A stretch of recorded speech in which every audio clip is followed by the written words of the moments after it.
Last Tuesday, my 6-year-old great-granddaughter Emma came to visit. We were looking through old photo albums when she pointed to a picture of me from just 10 years ago. "Grandpa," she said with that innocent honesty only children possess, "why do you forget my favorite color every time I visit? In this picture, you look like you remembered everything." Her words hit me like a ton of bricks. Not because they hurt, children speak truth, but because I realized she was noticing something I'd been trying to hide even from myself.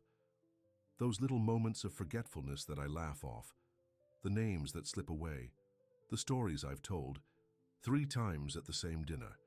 Maybe you've had a moment like this too. A grandchild asking why you called them by their sibling's name. A friend gently reminding you that you've already told that story.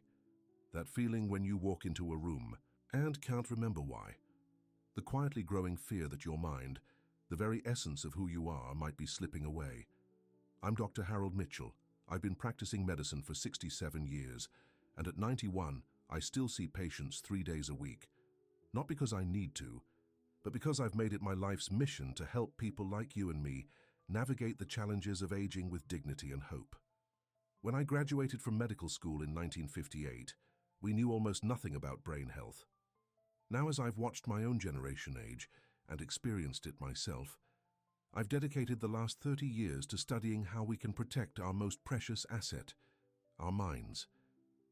What I'm about to share with you isn't taught in medical schools. Most doctors don't talk about it because, frankly, they haven't lived long enough to understand what we're going through. They haven't felt the panic of forgetting a loved one's birthday or the embarrassment of losing track mid-sentence at a family dinner. Let me tell you about my patient, Martha. At 82, she came to me in tears. "I'm disappearing," she said. "My daughter is talking about moving me to a home because I left the stove on twice last month. My grandchildren speak slowly to me like I'm already gone. Dr. Mitchell, I feel like I'm watching my life end while I'm still in it." Or James, a retired engineer of 78, who told me his greatest fear wasn't death, it was becoming a burden. "My father had dementia," he said. "I watched him vanish piece by piece until he didn't." Recognize my mother of 60 years. I've started hiding my memory lapses from my wife. I'd rather die than put her through what my mother experienced. I see this shame, this fear, this isolation every single day. And the worst part? Most of what we've been told about brain aging is wrong. Here's what modern medicine gets backward. They treat brain aging as inevitable. "It's just part of getting older," they say. Or worse, "What do you expect at your age?" As if we should quietly accept our minds being steadily erased. The truth? Your brain isn't designed to fail. The forgetfulness, the mental fog, the struggling for words. These aren't simply normal aging. They're signs that your brain isn't getting what it needs to thrive. For decades, we've been told that brain cells die and don't regenerate. That once cognitive decline starts, it can't be reversed. That dementia is a one-way street. This is categorically false. In 2018, a landmark study at the Buck Institute for Research on Aging showed that the brain can generate new cells well into our 90s. The scientific term is neurogenesis, and it means your brain can heal, adapt, and grow at any age. The problem isn't your brain's capability, it's that modern life has created the perfect storm to accelerate brain aging. Processed foods that cause neural inflammation, medications with cognitive side effects that doctors rarely mention, environmental toxins that cross the blood-brain barrier, social isolation that removes vital cognitive stimulation. It's not your fault. No one ever told you that these everyday factors were slowly dimming your mental light. But here's the revelation that changed everything for me, and hundreds of my patients. Brain aging can be slowed, stopped, and in many cases, reversed. What I'm about to share with you is a simple, powerful protocol that you can start at home today, without expensive equipment or complicated regimens. Many of my patients notice improvements within just 7 days, and brain scans show measurable changes within 30 days. I've seen people who couldn't remember their grandchildren's names start recalling detailed memories. Patients who were afraid to drive because they got lost now navigating confidently. Individuals who had retreated from social life due to embarrassment now hosting dinner parties and telling stories with perfect clarity. Before I walk you through the exact steps, I want to be clear. This isn't a miracle cure. It's based on hard science and decades of clinical observation. It requires consistency, but it works, often dramatically, and I've seen it transform lives time and again. I call it the BRAIN protocol. 5 simple daily practices that, when combined, create a powerful synergy that protects and regenerates your neural pathways. Let's start with B. Breathe and blood flow. Your brain consumes 20% of your body's oxygen, but makes up only 2% of your body weight. It's an oxygen-hungry organ, and even slight reductions in blood flow can impair function immediately. As we age, our blood vessels naturally become less flexible, reducing oxygen delivery to the brain.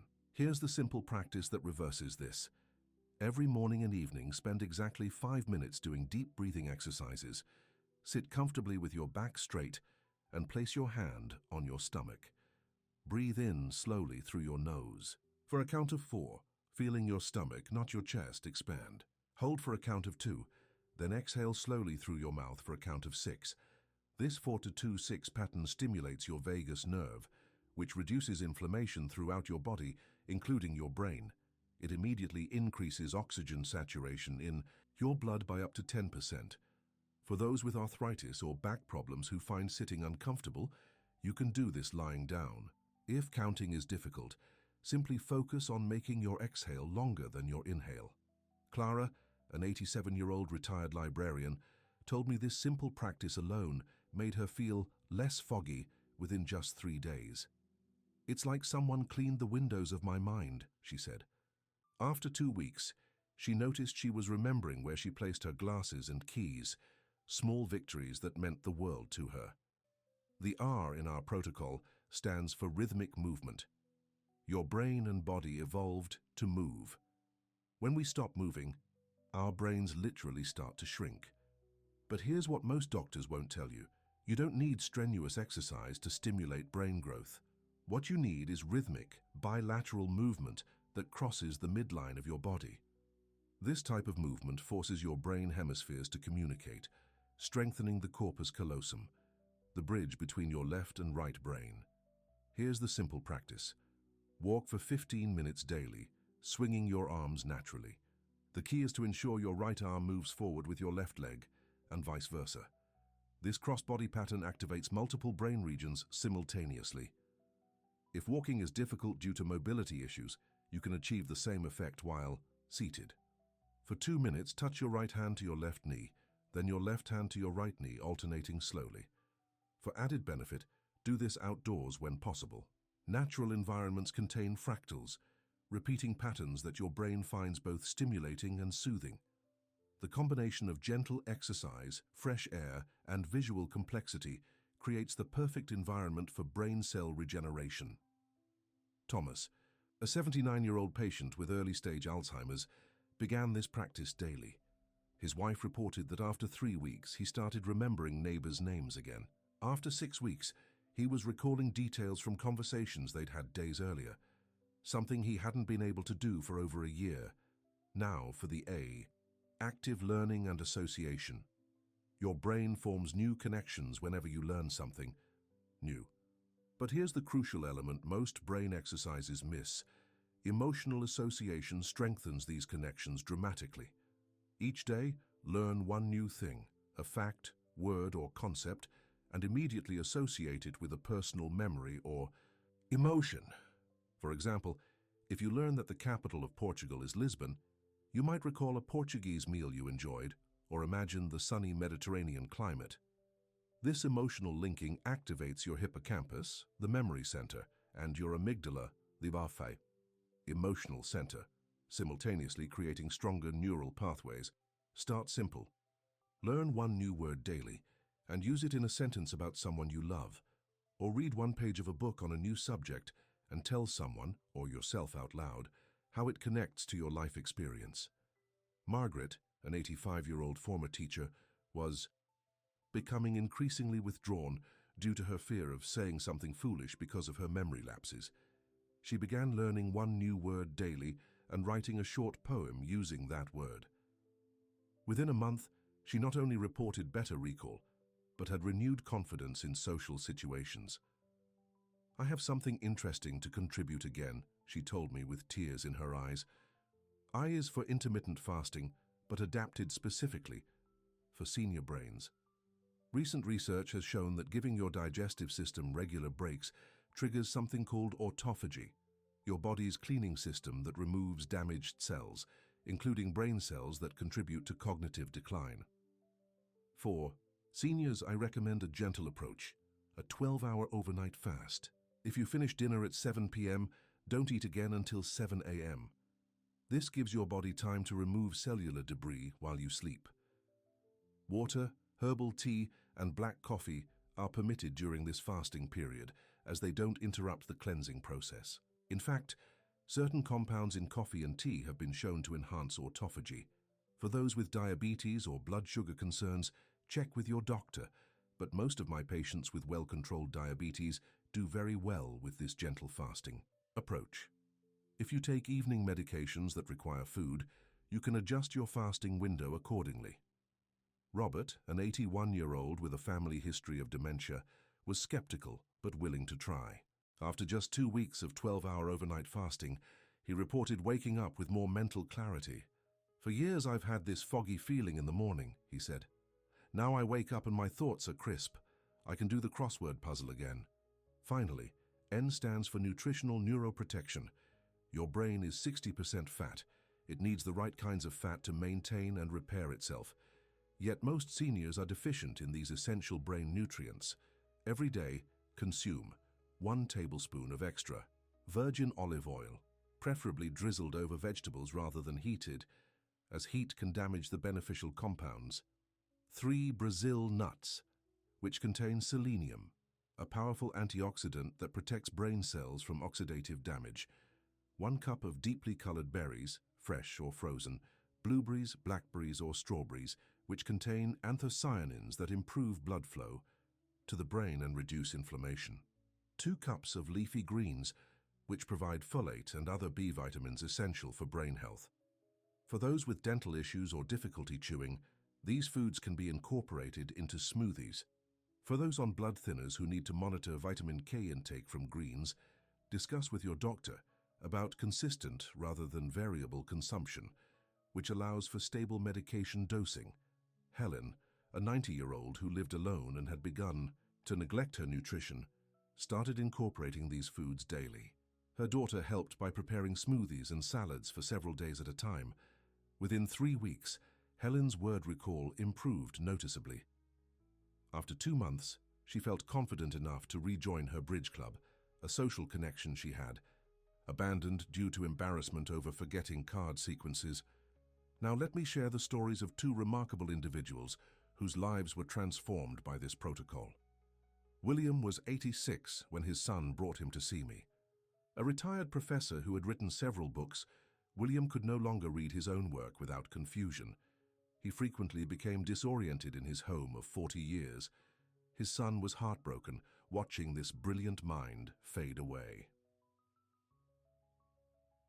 "William," began the BRAIN protocol diligently.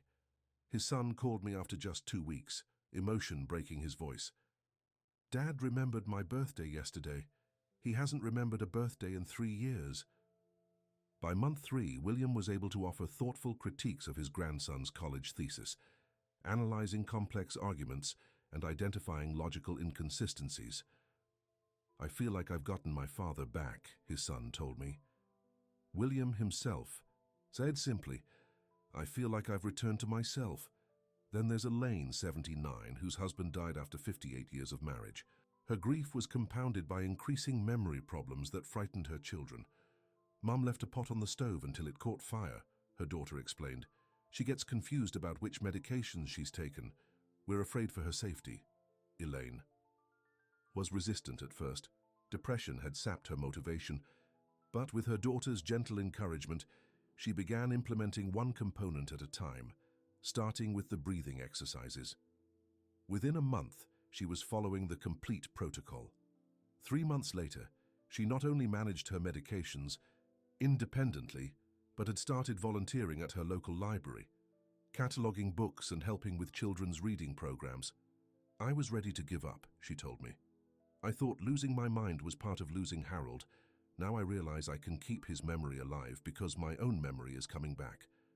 I can remember our life together clearly again. What William, Elaine, and hundreds of my patients have discovered is this profound truth. Your brain wants to heal. It wants to thrive. It's designed to adapt and grow until your final day. The shame, the fear, the isolation you may be feeling, these aren't your burden to carry alone, and they don't have to define your future. I'm 91 years old. I still practice medicine. I still learn new research every day. I still remember my childhood in vivid detail. Not because I'm special, but because I give my brain what it needs to flourish. You can do the same. Your mind, that magnificent universe of thoughts, memories, and dreams, doesn't have to fade away. You don't have to disappear while you're still here. Start with just one component of the protocol today. Perhaps the breathing exercises this evening before bed. Tomorrow, add the Brazilian nuts or berries. By next week, you could be implementing the full protocol. Try it for just 7 days.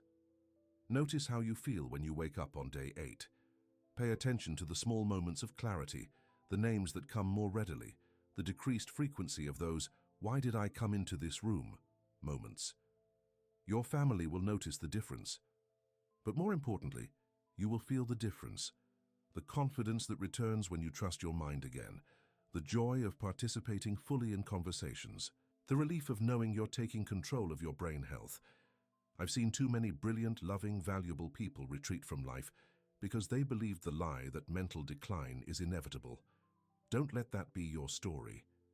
You've lived a rich life. You've accumulated wisdom, love, and experiences that the world still needs. Your story isn't over. In many ways, the most meaningful chapters might still be ahead. If this information has helped you, please share it with someone you care about. Too many of our generation suffer silently, believing nothing can be done. Help me spread this message of hope and practical action, and if you'd like to learn more about protecting your brain health, subscribe to this channel. Each week, I share new research and simple practices specifically designed for our generation. Remember, it's never too late to have a better brain. I'm living proof of that, and you can be too. Thank you for your time today. From one elder to another, I see you. I understand, and I'm walking this path alongside you.